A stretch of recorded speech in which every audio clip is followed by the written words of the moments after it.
Trojan Sports Now. Hello and welcome to Trojan Sports Now. I'm Amy Alston. And I'm Clay Yeager. Stick around as we bring you the latest news and scores from Troy Athletics. The baseball team entered Sunday's game against Alabama A&M with 3 previous wins. Troy defeated the Bulldogs 10-2 Friday night, 2-1 in the first game of a doubleheader on Saturday, and 8-1 in Game 2. The Trojans took the field on Sunday in hopes of making the series sweep. The Troy baseball team swept their first series with 4 wins against Alabama A&M. The final game on Sunday was close until the Trojans came out swinging in the 8th to win the game 4-1. Well, it was a hard-fought, very tight game through 7 innings, and then fortunately for us, we were able to get some guys on, use our run game to put some pressure on their defense. Their defense folded a little bit with that pressure. Made a couple of mistakes, allowed us to score a couple of runs to stretch the game out. Pitching was key for the Trojans as Corey Childress started out the day on the mound. He pitched 7 innings, and head coach Bobby Pierce was happy with the improvements he has made this season. Corey Childress, our freshman right-hander, who hasn't thrown great the last couple weeks, threw a little bit better, which is exactly what we wanted him to do, kind of get back in his groove, settle in.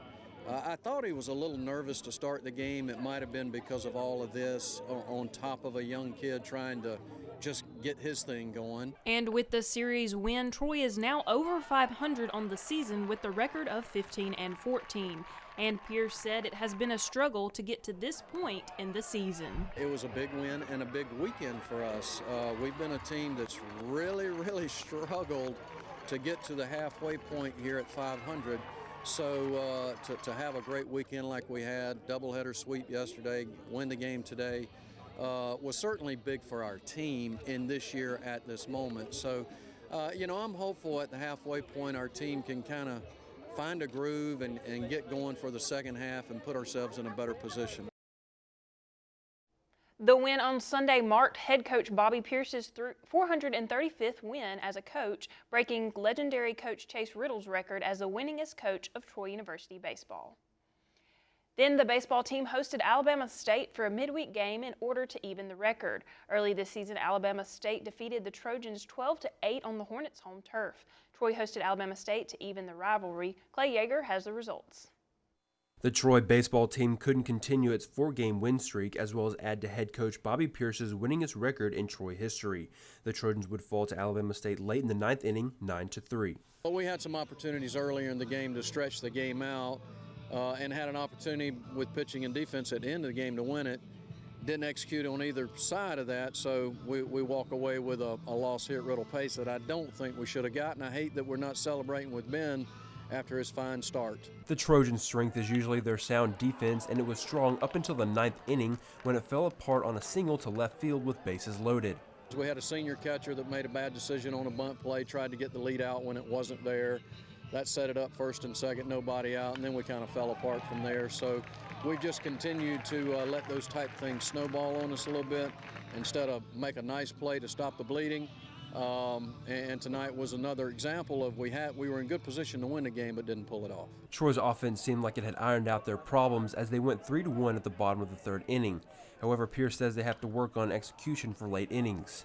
Scored early, didn't get enough done late, left too many runners on. After we got the 3 runs, we had the lead 3-2 at that time. Had opportunities to score and like I said, didn't execute on that end either to stretch the game out. So it left the game really close late. Still had opportunities to win, like I said, with pitching and defense, and just didn't execute enough. Troy will face off against conference foe Appalachian State for the weekend series. The Trojan softball team played host to in-state foe UAB last night at the Trojan softball complex. Things didn't start off well for the Trojans as they fell on Game 1 of the doubleheader 5-1, but turned it around for the nightcap. The Trojans beat the Blazers in Game 2 6-1. Troy had 6 hits on the night, all of which came from 6 individual players. Kate Bitten and Carly Kaler each had a single in the game. Hannah Day and Becca Hartley and Khadijah Neely had doubles and Ashley Rainey had a lone home run of the game. Rainey got the win for the Troy as she allowed just 1 earned run on 7 hits and only walked 1 in 5 innings of work. Head coach Beth Mullen said good pitching and hard work at the plate helped secure the win. I mean, I thought we had good pitching, timely hitting, and good defense, and that's kind of what we stress. When you have good pitching and good defense, it's always going to give you a chance, and then timely hitting, I thought we did a good job. I think we had 6 runs on 6 hits, which means we, when they got on base, we scored them. The Trojans' overall record is 19-7, while their conference record is 4-5. The men's tennis team hosted the Troy Spring Invitational over the weekend and swept the tournament. The number 57 Trojans defeated Appalachian State, who is a Sunbelt Conference foe, 6-1 on Friday, and then defeated New Orleans 4-1. On Saturday, Troy took on South Carolina State, where the Trojans were able to clinch another win, this time 5-2. Troy won the first doubles point, but South Carolina State took the next 2. In singles play, though, Troy won each spot except for number 4. The Trojans have now won 15 of their last 16 matches and are riding a 10-game win streak. Troy is now 20-5 on the season with a conference record of 5-0. The number 34 men's golf team competed over the weekend at the Furman Intercollegiate. The Trojans walked away with a third-place finish. Troy closed out the tournament shooting 9 over 297 in the final round. Sophomore Luke Moser finished individually tied for 6th for Troy. He shot a .213, which marked his second top 10 finish on the season. And sophomore Clayton Vanoy had a second straight top 20 finish as he ended the tournament tied for 11th overall. The Trojans shot an .875, putting them just below Jacksonville with an .874. Head coach Matt Terry said his team performed well. Guys played pretty well. We didn't play as well as we wanted to the last day. We killed ourselves on the front side of the golf course. That's kind of the meat of where you make all the birdies. We did it the first round and didn't finish the first round off. Got it to 9 under, and then fell back. And played okay the second round, and then the third round we had an opportunity to win. Georgia State in front of us, a good little carrot out there for us to get after it, and we didn't play very good. That's basically the gist of it for the final round, not playing very good, but it's kind of nice knowing that you didn't play well, still finished third. The Trojans will now face their attention to the Old Waverly Collegiate Championship. The women's golf team closed out their final tournament before Sunbelt Conference play. The Trojans came away victorious at the John Kirk Panther Intercollegiate. Troy won in a pool of 15 teams, and sophomore Fatima Fernandez-Cano won individually. Troy's round was the third best round in school history by leading with 40 birdies over the course of the 3 rounds.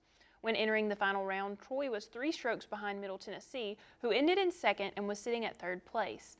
The lead went back and forth between Troy and Middle Tennessee until the last 4 holes, and head coach Bart Barnes said he and his team are excited to finally clinch a win. Finally got us a W for the spring. We've been close, knocking on the door a couple times, and to finish it off with a nice round, final round, kind of come from behind and win was very rewarding. I think a big confidence builder. Looking forward to conference and what we've got out ahead of us, I think is just really good for the team, really good for our confidence, and something I hope that spurs us on, to finish this season strong. The Trojans will have 2 weeks for rest and preparation before heading to the Sunbelt Conference Tournament to defend their title on April 13th and 14th. The track and field team closed out the University of North Florida Invitational with top place finishes once again. 2 freshmen earned 2 of these top place finishes. Ovar James finished in second place for the men's javelin throw, while Karina Cox won the women's discus with a throw of 50.99 meters. Demetra Elia's hammer throw earned her second place finish, and Riley Schweitz finished in third place with a new personal record in the women's javelin with a throw of 39.96 meters. Head coach Mark Davis says since it was his first season here, he was shocked at how well his team was doing. I think we're coming along faster than I anticipated. When you come into a new situation, you don't know exactly how the training has gone for them. You don't know exactly what they've done. There's nobody to ask when I got here. So, I mean, it's working out really, really well. I'm pleasantly surprised by the progress that they're making. The Trojans will now prepare for the Tiger Classic this weekend. Still to come on Trojan Sports Now, we'll have a preview of the baseball team's next road match. But first, I had the chance to sit down with men's golf coach Matt Terry. Stick around for more Trojan Sports Now.